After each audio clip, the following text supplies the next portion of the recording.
আসসালামু আলাইকুম বন্ধুগণ।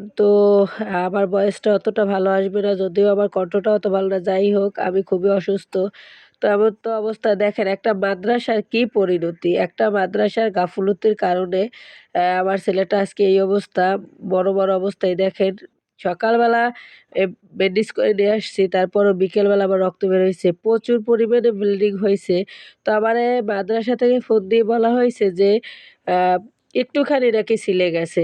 ২ জন দায়িত্ববান হুজুর আমাকে ফোন দিয়ে বলছে যে, সামান্য পরিমাণে ছিলছে, সমস্যা নাই আমরা ডাক্তারের কাছে নিতেছি, কিচ্ছু সমস্যা নাই। তো আমি যেয়ে দেখি এই অবস্থা, ব্যান্ডেজ-বুন্ডেজ করা কমপ্লিট।